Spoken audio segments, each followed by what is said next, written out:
আমি শহীদ জিয়াউর রহমানের অত্যন্ত একটা ভক্ত। মানে কি, আমি তখন খুব ছোট ছিলাম। শহীদ জিয়াউর রহমান যখন দুনিয়ার থেকে বিদায় নিল, আমার দাদি খুব কাঁদতেছে। তা আমি দাদিকে বললাম, দাদি এত কাঁদতেছেন, আপনি কি জিয়াউর রহমান দেখছেন? দেখিনি ভাই, কিন্তু মানুষটা ভালো ছিল। কেমনে বুঝলেন? আরে গোটা দুনিয়াই কান দিচ্ছে রে। বাংলাদেশে কোনো জানাজায় এত মানুষ হয়নি শহীদ প্রেসিডেন্ট জিয়াউর রহমানের জানাজায় যত মানুষ হয়েছিল। জোরে কান কথা ঠিক কিনা? আপনার বলেন তো ওনার আমল কি? এক নম্বর আমল হচ্ছে সর্বময় ক্ষমতার মালিককে বিসমিল্লাহির রহমানির রহিম। উনি সংসদে নিরপেক্ষা তুলে দিয়ে ওখানে বিসমিল্লাহ দিয়ে শুরু করছে। বিশাল আমল। যারা হজ করছেন, যারা হজ করেছেন, আপনাদের কাছে আমি বললে আপনারা বুঝবার পারবেন। আপনারা যখন আরাফার ময়দানে যান, ওই জায়গাত কতগুলো গাছ দেখবার পান, দেখেন না আপনারা? এই এখানে হাজি নাই, হাজি নাই, এখানে করে হাজি নাই। তা আরাফার ময়দানে গেলে যে গাছগুলো দেখা যায়, ওই গাছগুলো হচ্ছে নিমের গাছ। ওই গাছের গোড়াত কিন্তু লেখা আছে জিয়া ট্রি। কেন নিমের গাছের নাম জিয়া ট্রি কেন? ওই সমস্ত গাছ শহীদ প্রেসিডেন্ট জিয়া রহমান ওখানে লাগাই দিছে। হাজি সাহেবরা যেন কষ্ট না পায়, নিমের বাতাস যেন জান্নাতের বাতাস, এসির বাতাস। জোরে খান সুবহানাল্লাহ। মসজিদে নামিরা যেখানে হজের খুতবা দেওয়া হয়, সে খুতবার মধ্যে আমি যে কয়বার গেছি প্রত্যেকবারই শুনছি জিয়াউর রহমানের নাম ধরে ধরে দোয়া করা হয়। তিনি যখন দুনিয়ার থেকে শহীদ হয়ে গেলেন, তার একটা ভাঙ্গা বাস্ক পাওয়া গেছে। উনি যখন প্রেসিডেন্ট ছিলেন, ওনার দুইটা ছেলেকে ভর্তি করতে নিয়ে গেছে একটা স্কুলে, আরাফাত আর কোকো। তো হেড স্যার বলতেছে, তোমাদের বাপের নাম কি? তো বলতেছে জিয়াউর রহমান। তো বলতেছে, জিয়াউর রহমান তোমাদের বাপের নাম? এটা কোন জিয়া? দুই ছেলে খালি মুখ চাওয়াচাই করে। ওদের পাশে মা ছিল, মায়ের দিকে তাকায়। মা তো কয় জিয়াউর রহমান। এটা কোন জিয়া? তো বলতেছে, আব্বা তো নিষেধ করছে, তারপরেও বারবার যখন শুনতে চাচ্ছেন, আপনি আমাদের ওস্তাদ, ইনি হচ্ছেন প্রেসিডেন্ট জিয়া। যেই কইছে প্রেসিডেন্ট জিয়া, এর ছাত্র লাভ দিয়ে উঠছে। স্যার বসেন, এই জন্য তো পরিচয় দিবার চাইছিলাম না।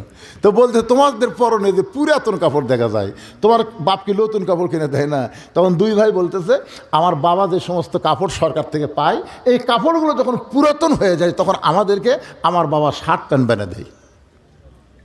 কি সেই শহীদ প্রেসিডেন্ট জিয়াউর রহমানের বিএমপি যদি বিএমপির অবস্থায় থাকে, তাহলে এটাও ইসলামী দল। জোরে কোন কথা ঠিক কিনা? কিন্তু এখন যদি যে কিছুদিন আগে ফখরুল ইসলাম আলমগীর সাহেব বলতেছে ইসকনকে নিষিদ্ধ করার দরকার নেই। আমার আগে জামিল আপনাদের কি শোনালো?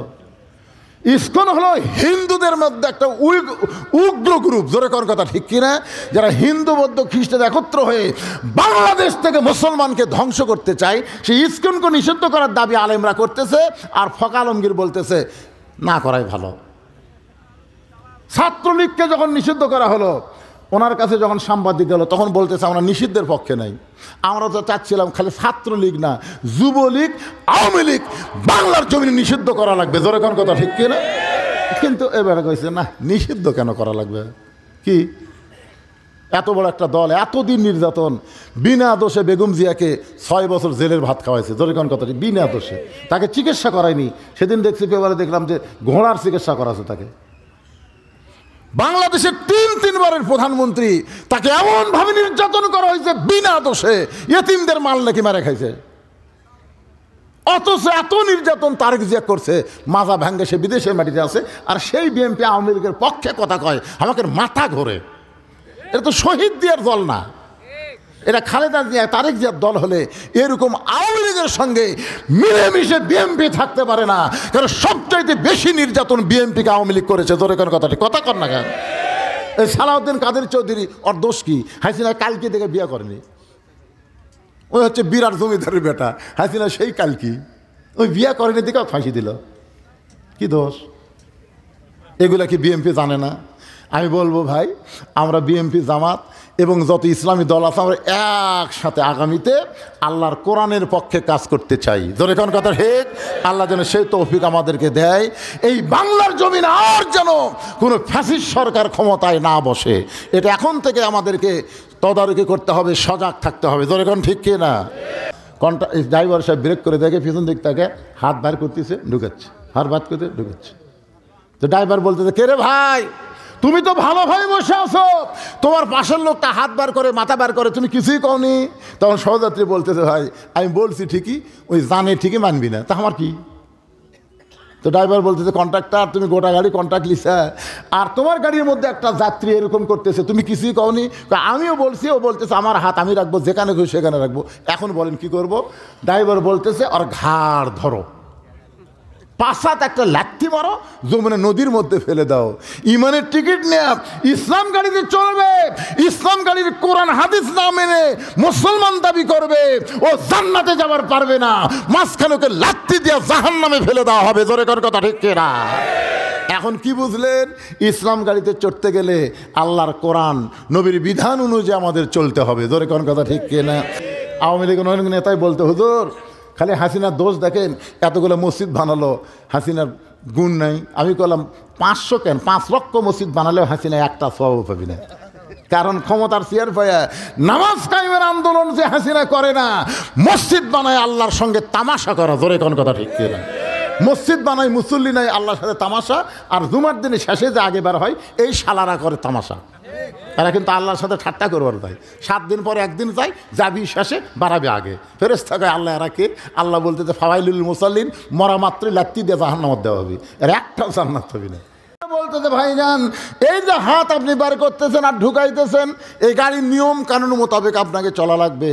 গাড়ির নিয়ম না মানলে কিন্তু আপনার সমস্যা আছে। ও তখন বলতেছে আমার হাত আমি রাখবো, যেখানে খুশি সেখানে রাখবো। কন্ট্রাক্টরকে বলতেছে আমার হাত আমি রাখবো, যেখানে খুশি সেখানে রাখবো। কিছুদিন পরে বাংলাদেশে ভোট আসবে, ধরে কোন ঠিক কিনা? আপনার কি বলবেন? আমার ভোট আমি দিব, যাকে খুশি তাকে দিব। এখানে আল্লাহ তাআলা একটা বাইন্ডিং দিয়েছেন, ইন্নাল্লাহা ইয়ামুরুকুম আন তুআদ্দুল আমানাতি ইলা আহলিহা ওয়া ইযা হাকামতুম বাইনান নাস আন তাহকুমু বিল আদল। তোমার আমানত ভোট তুমি সবাইকে দিতে পারবা না, কারণ আমরা চোর ডাকার বদমাইশকে সংসদে পাঠাইনি, এরা বিনা ভোটে সংসদে গেছে। জোরে কোন কথা ঠিক কিনা? আগামীতে বাংলাদেশের 300 জন ভালো মানুষকে আমরা ভোট দিয়ে সংসদে পাঠাবো। নেতা যদি ভালো কাম করে, জানেন হাসরের ময়দানে দেখা যাবে অনেক সাধারণ মানুষের আমল নামায় দেখা যাচ্ছে রড চোর, গম চোর, সিমেন্ট চোর। কে রে কয় আল্লাহ আমি জীবনে মেম্বারও লই, চেয়ারম্যানও লই, এমপিও লই, তা আমার আমল নামায় এত চুরির জিনিস কে? Cement rod. আল্লাহ কয় তুই যাক ভোট দিছ, ওই যে চুরি করছে, ওই চুরি করার কারণে চুরির একটা অংশ তোর আমল নামা ঢুকছে, কারণ তুই রায় দিয়েই তো চেয়ারম্যান বানাচ্ছ। ভোট দেওয়া লাগেনি তো, ওটা বাদ দেন তো, সাবজেক্ট বাদ। আগামীতে আমরা নতুন দেশ দেখবো। তোর কোন কথা ঠিক কিনা? ও সাবজেক্ট বাদ দেবে। আমার বগুড়া বাড়ি, আমি শহীদ জিয়াউর রহমানের অত্যন্ত একটা ভক্ত। মানে কি, আমি তখন খুব ছোট ছিলাম। শহীদ জিয়াউর রহমান যখন দুনিয়ার থেকে বিদায় নিল, আমার দাদি খুব কাঁদতেছে। তা আমি দাদিকে বললাম, দাদি এত কাঁদতেছেন, আপনি কি জিয়াউর রহমান দেখছেন? দেখিনি ভাই, কিন্তু মানুষটা ভালো ছিল। কেমনে বুঝলেন? আরে গোটা দুনিয়াই কান দিচ্ছে রে। বাংলাদেশে কোনো জানাজায় এত মানুষ হয়নি, শহীদ প্রেসিডেন্ট জিয়াউর রহমানের জানাজায় যত মানুষ হয়েছিল। জোরে কোন কথা ঠিক কিনা? আপনার বলেন তো ওনার আমল কি? 1 নম্বর আমল হচ্ছে সর্বময় ক্ষমতার মালিককে বিসমিল্লাহির রহমানির রহিম। উনি সংসদে নিরপেক্ষা তুলে দিয়ে ওখানে বিসমিল্লাহ দিয়ে শুরু করছে। বিশাল আমল। যারা হজ করছেন, যারা হজ করেছেন, আপনাদের কাছে আমি বললে আপনারা বুঝবার পারবেন। আপনারা যখন আরাফার ময়দানে যান, ওই জায়গাত কতগুলো গাছ দেখবার পান, দেখেন না আপনারা? এই এখানে হাজি নাই, হাজি নাই, এখানে করে হাজি নাই। তা আরাফার ময়দানে গেলে যে গাছগুলো দেখা যায়, ওই গাছগুলো হচ্ছে নিমের গাছ। ওই গাছের গোড়াত কিন্তু লেখা আছে জিয়া ট্রি। কেন নিমের গাছের নাম জিয়া ট্রি কেন? ওই সমস্ত গাছ শহীদ প্রেসিডেন্ট জিয়া রহমান ওখানে লাগাই দিছে। হাজি সাহেবরা যেন কষ্ট না পায়, নিমের বাতাস যেন জান্নাতের বাতাস, এসির বাতাস। যেরকম সুবহানাল্লাহ। মসজিদে নামিরা যেখানে হজের খুতবা দেওয়া হয়, সে খুতবার মধ্যে আমি যে কয়বার গেছি প্রত্যেকবারই শুনছি জিয়া রহমানের নাম ধরে ধরে দোয়া করা হয়। তিনি যখন দুনিয়ার থেকে শহীদ হয়ে গেলেন, তার একটা ভাঙ্গা বাস্ক পাওয়া গেছে। উনি যখন প্রেসিডেন্ট ছিলেন, ওনার 2টা ছেলেকে ভর্তি করতে নিয়ে গেছে একটা স্কুলে, আরাফাত আর কোকো। তো হেড স্যার বলতেছে তোমাদের বাপের নাম কি? তো বলতেছে জিয়াউর রহমান। তো বলতেছে জিয়াউর রহমান তোমাদের বাপের নাম? এটা কোন জিয়া? দুই ছেলে খালি মুখ চাওয়াচাই করে। ওদের পাশে মা ছিল, মায়ের দিকে তাকায়, মা তো কয় জিয়াউর রহমান, এটা কোন জিয়া? তো বলতেছে আব্বা তো নিষেধ করছে, তারপরেও বারবার যখন শুনতে চাচ্ছেন আপনি আমাদের ওস্তাদ, ইনি হচ্ছেন প্রেসিডেন্ট জিয়া। যেই কইছে প্রেসিডেন্ট জিয়া, হেড স্যার তো লাভ দিয়ে উঠছে, স্যার বসেন, এই জন্য তো পরিচয় দিবার চাইছিলাম না। তো বলতে তোমাদের পরনে যে পুরাতন কাপড় দেখা যায়, তোমার বাপকে নতুন কাপড় কিনে দেয় না? তখন দুই ভাই বলতেছে আমার বাবা যে সমস্ত কাপড় সরকার থেকে পায়, এই কাপড়গুলো যখন পুরাতন হয়ে যায় তখন আমাদেরকে আমার বাবা শার্ট প্যান্ট বেনে দেয়। কি সেই শহীদ প্রেসিডেন্ট জিয়াউর রহমানের বিএমপি যদি বিএমপির অবস্থায় থাকে তাহলে এটাও ইসলামী দল। জোরে কোন কথা ঠিক কিনা? কিন্তু এখন যদি এই যে কিছুদিন আগে ফখরুল ইসলাম আলমগীর সাহেব বলতেছে ইসকনকে নিষিদ্ধ করার দরকার নেই, আমার আগে জামিল আপনাদের কি শোনালো? ইসকন হলো হিন্দুদের মধ্যে একটা উগ্র গ্রুপ। জোরে কোন কথা ঠিক কিনা? যারা হিন্দু বৌদ্ধ খ্রিস্টান একত্র হয়ে বাংলাদেশ থেকে মুসলমানকে ধ্বংস করতে চায়, সেই ইসকনকে নিষিদ্ধ করার দাবি আলেমরা করতেছে, আর ফখরুল আলমগীর বলতেছে না করাই ভালো। ছাত্রলীগকে যখন নিষিদ্ধ করা হলো, ওনার কাছে যখন সাংবাদিক গেল তখন বলতেছে আমরা নিষিদ্ধের পক্ষে নাই, আমরা তো চাচ্ছিলাম খালি ছাত্রলীগ না, যুবলীগ, আওয়ামী লীগ বাংলার জমিনে নিষিদ্ধ করা লাগবে। জোরে কোন কথা ঠিক কিনা? কিন্তু এবারে কইছে না, নিষিদ্ধ কেন করা লাগবে? কি এত বড় একটা দল, এতদিন নির্যাতন, বিনা দোষে বেগম জিয়াকে 6 বছর জেলের ভাত খাওয়াইছে। জোরে কোন কথা, বিনা দোষে, তাকে চিকিৎসা করায়নি। সেদিন দেখছি পেপারে দেখলাম যে ঘোড়ার চিকিৎসা করাছে তাকে। বাংলাদেশের 3 বারের প্রধানমন্ত্রী, তাকে এমন ভাবে নির্যাতন করা হয়েছে বিনা দোষে, ইয়েতিমদের মাল নাকি মারে খাইছে। অথচ এত নির্যাতন তারেক জিয়া করছে, মাজা ভাঙ্গে সে বিদেশের মাটিতে আছে, আর সেই বিএনপি আওয়ামী লীগের পক্ষে কথা কয়, আমাকে মাথা ঘোরে। এটা তো শহীদ দিয়ার দল না, এটা খালেদা জিয়া তারেক জিয়ার দল হলে এরকম আওয়ামী লীগের সঙ্গে মিলেমিশে বিএনপি থাকতে পারে না।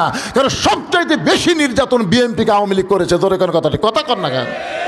এই সালাউদ্দিন কাদের চৌধুরী, ওর দোষ কি? হাসিনা কালকে থেকে বিয়ে করেনি, ওই হচ্ছে বিরাট জমিদারের বেটা। হাসিনা সেই কালকি, ওই বিয়ে করেনি দিকে ফাঁসি দিল, কি দোষ?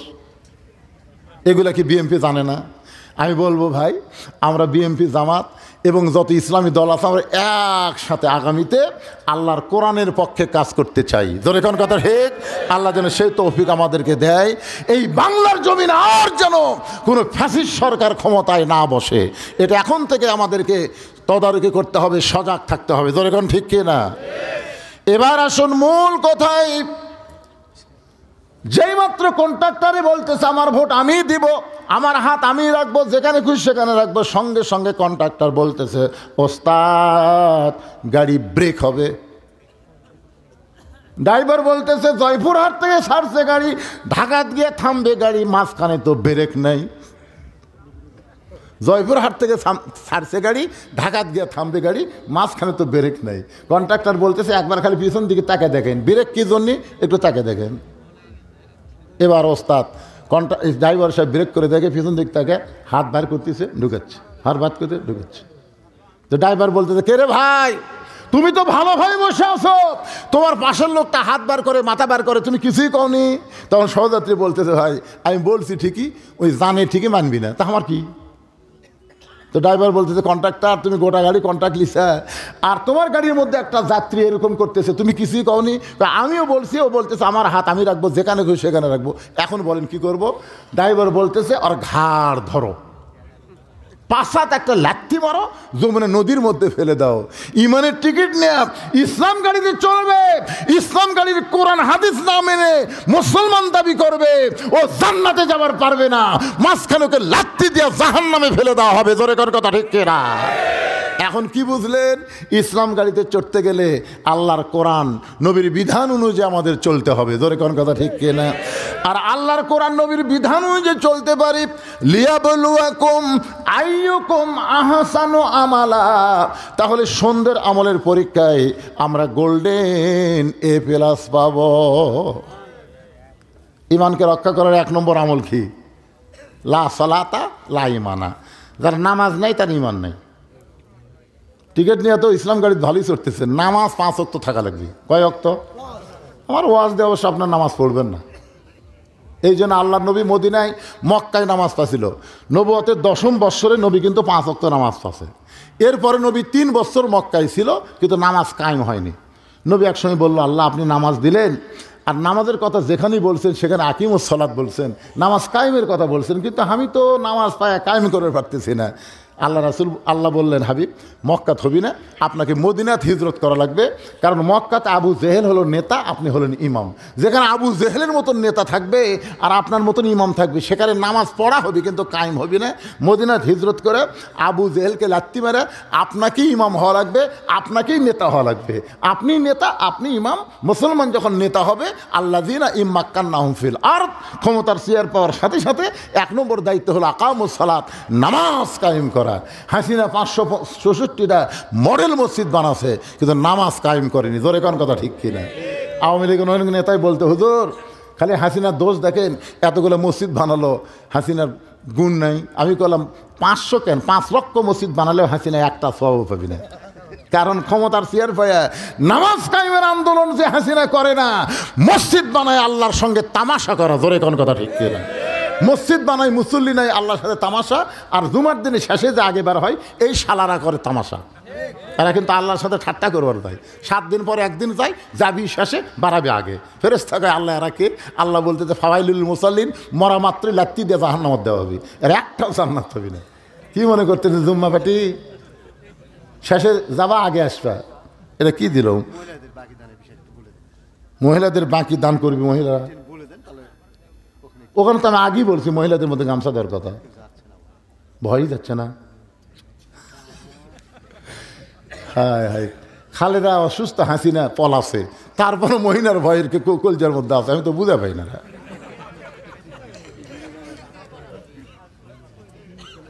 মায়েরা তো এখানে এসে দান করে পারবি না বাদান, মায়েদের কাছে যাওয়া লাগবে। তো মায়েরা দান করবি তো। ইসলামের সবচাইতে বেশি দান করেছে খাদিজাতুল কুবরা। জোরে কোন কথা ঠিক কিনা? সবচাইতে বেশি দান করেছে খাদিজাতুল কুবরা। রাসূল ছিলেন গরিব, খাদিজা ছিল মক্কার সবচাইতে ধনী। সব সম্পদ আল্লাহ রাসূলের হাতে দিয়ে দিলেন। কখন দিলেন? কারণ আবু জেহেল, উতবা, সাইবা, মক্কার কাফেররা যখন বলা বলি শুরু করলো যে আব্দুল্লাহ এতিম পোলা কি জাদু করে খাদিজাকে বশ করলো, এত বড় ধনী হয়ে আমাদেরকে বাদ দিয়ে একটা এতিমকে খাদিজা বিয়ে করলো, এই কথা নবীর কানে যাওয়ার পরে নবী খুবই কষ্ট পায়। তো খাদিজা দেখতেছে নবীর মন ভার। কে গো স্বামী, এরকম মন ভার কেন? বলে, আপনি আমার সাথে বিয়ে বসলেন, আপনি আমাকে জোর করে স্বামী বানালেন, আমি খুশি হয়ে কবুল করলাম, কিন্তু মক্কার নেতারা যে হারে আমার বদনাম করতেছে, আমি নাকি তাবিজ করছি আপনাকে। তো খাদিজা বললেন, আগামী সোমবার সবগুলোকে দাওয়াত দেন। সব কাফের নেতা যখন খাদিজার বাড়িতে আসলো, খাদিজা বললেন, আপনাকে বাহিরে বলা বলি শুরু করছেন যে আব্দুলের এতিম পোলা আমাকে তাবিজ করছে, আমাকে কি করছে? সব তাবিজ করে কেন? তাবিজ করে কি করছে? ফকরি করছে, তাবিজ করে আমাকে বাধ্য করছে, আমি নাকি বাধ্য হয়ে তার সাথে বিয়ে বসছি। আমি আপনাদের 3টা প্রশ্ন করব। আবু জেহেল বলে, কি প্রশ্ন? 1 নম্বর প্রশ্ন হলো, আপনারাই বলেন তো যে আব্দুল্লাহর এতিম পোলার বয়স বেশি না আমার বয়স বেশি?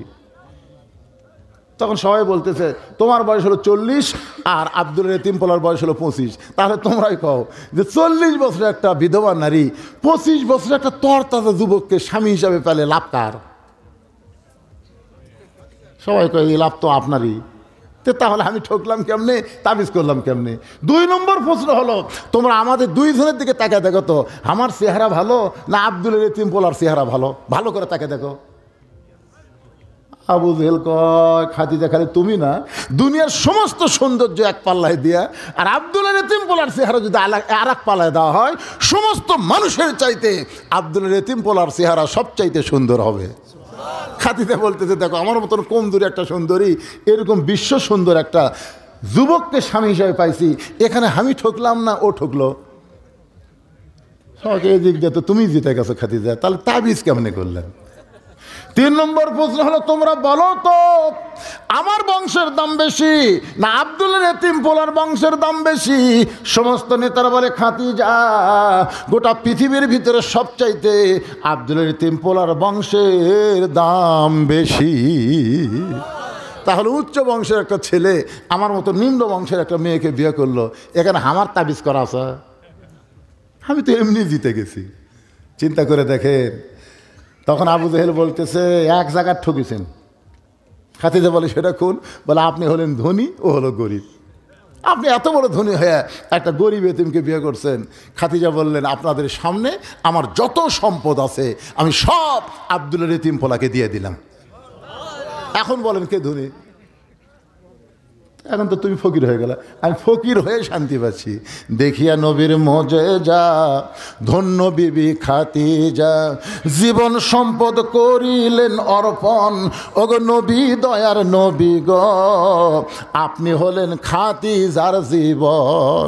আমার মায়েরা বোনেরা, পর্দার অন্তরে যারা বসে আছেন মা, দানের দিক দিয়ে খাদিজার মতো কেউ কিয়ামত পর্যন্ত হতে পারবে না। মেয়েদের মধ্যে দানও বেশি করেছে, আবার মেয়েদের মধ্যে পর্দানিশী ফাতেমাও আছে। ধরে কোন কথা ঠিক কি না?